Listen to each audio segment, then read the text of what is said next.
let's get it going. We're going to take you guys through a little ball handling workout, sort of a sample of what we do in our online training program to get our handles to the next level. Pay attention, take notes.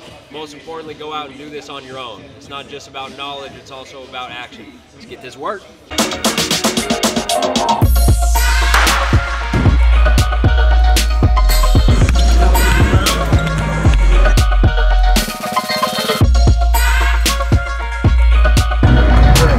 Let him eat.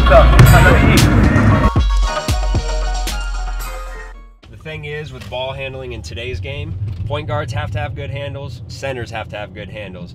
Nowadays, they want centers to stretch the floor and be able to put the ball on the ground. So, you know, it's not just for point guards anymore. This is point guard through center. Everybody needs handles these days.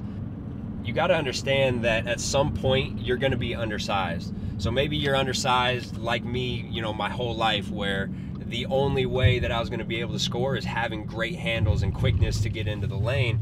But even if you are 6'4", 6'5", at some point, say you make it to the NBA, you are undersized. So unless you're over 7 foot, at some point you're going to get to that level of play where guys are bigger, faster, and stronger than you. And you got to really be able to put the ball on the ground and have ball protection if you want to make it at that next level. Let me infiltrate the beat, concentrate the heat.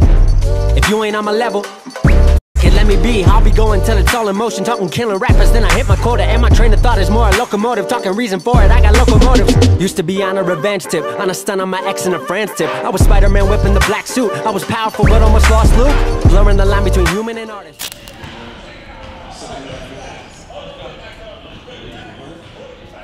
Go. Yes, sir. Yes, sir. That work, Joe.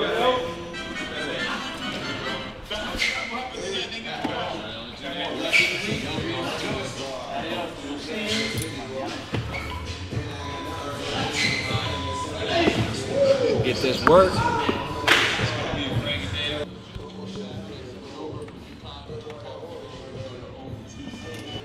As soon as I walk in, I get to decide which 3-stripe kicks I'm going with that day. I'm gonna go with the Hardens today. Keep it 100 with stars. Keep it 50 with hoes. Need me like 30 to wall.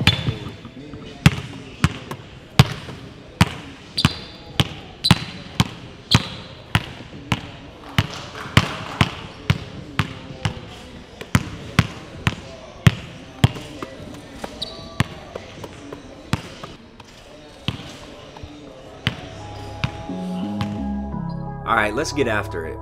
First thing you'll notice here is I'm starting off this workout without a basketball. Why? Because ball handling is so much more than just dribbling. And even though people call it handles, it's more about what's going on with the lower body. And usually the lower body wins the battle. So saddle up and rock with me on this hip mobility circuit. You're never going to dribble like Kyrie Irving if you can't drop into the same positions that Kyrie works from. Does that make sense? Basically, what I'm trying to say is we have to train our ankles and hips for optimal mobility and stability if you want a shot at becoming an elite ball handler. Because you know what they say, train the ankles, work the hips to break some ankles and improve your shifts. Well, no one really says that, but they should. Alright, let's shift gears. Here we're starting our footwork and agility, and this is probably the most important aspect of ball handling. I'd take a player with multi-directional quickness and explosion over a player with unlimited dribble combos any day of the week.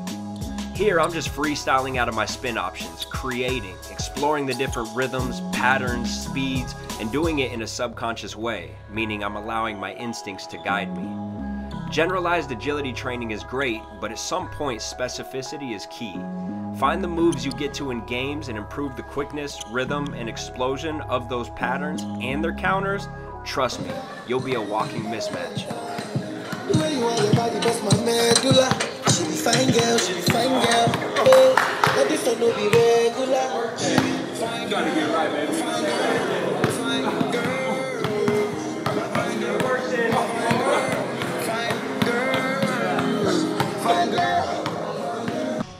So when we people think of ball handling and they mistake it with dribbling.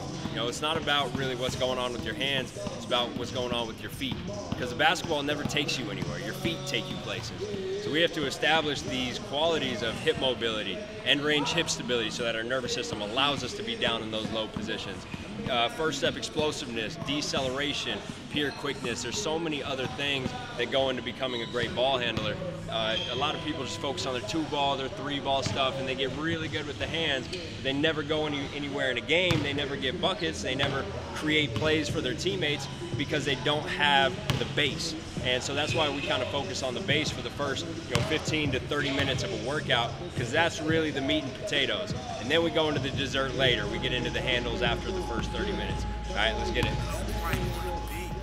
Okay, dessert time. Here we're getting into our cuff series. One of the primary aspects of ball control is the cuff, which allows us to manipulate our dribble. Think of moves like the in and out, spin move, or a wrap around the back. They all require the cuff. I used numerous progressions of this drill growing up, and it took my ball control to new levels. Now this drill is what I call a power pound drill, designed to improve how hard we pound the basketball. This leads to a faster, more explosive handle.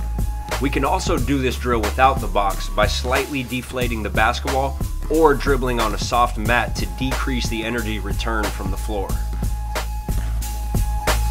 Now I know a lot of you keyboard warriors are thinking, why is he looking down at the ball? And it's actually a really good question. See, I actually encourage our players to look down in certain phases of the program. This allows us to truly develop the aspect of dribbling that we're working on in that drill. Then in later phases, we work on getting our eyes up. Remember earlier when I said specific footwork is a major key? Well, on this drill, I'm teaching the hands to work together with the feet. Nothing grooves the pattern like high rep rhythmic drills like this rapid half spin series.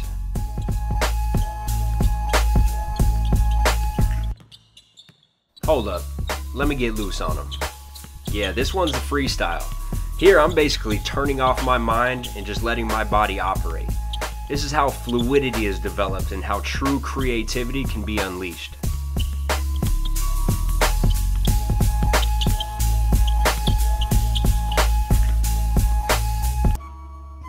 Trust me, I like developing moves and counters as much as anyone. But at the end of the day, it's about who changes speeds the best. Because the easiest player to guard is the one going 100% speed the whole game.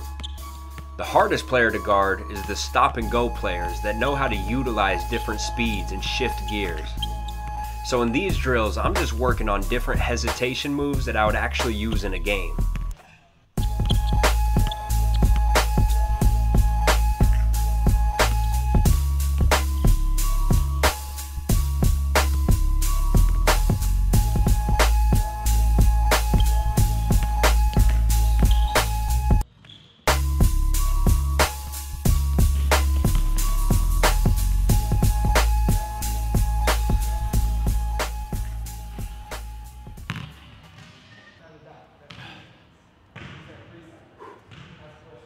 I think one of the reasons that people get such quick results on our program is we start with block practice. So block practice has been shown to improve skills the fastest. So basically we'll do 1 day of power pound where we're just dedicating a whole day to pounding the basketball harder, pounding it faster. We'll have another day where we're focused on a different skill. So we'll do like a day for ball control. We'll do a day for footwork, so getting your hands to work together with your feet. So we have these different days where we master these skills, and after the first month, guys really develop these individual skills, and then later on, in later phases, we use randomized practice, and that's been shown to actually translate to games better. I hope you enjoyed today's workout, and believe me, there's plenty more where that came from. If you're 100% dedicated to developing elite handles, subscribe to my ball handling system at pjfperformance.net. I've laid out the blueprint, now it's time for you to put in the work. Remember, as a hooper, you have to stop waiting for people to notice your talent. You need to become so good that they just can't ignore you. Until next time, I'm out.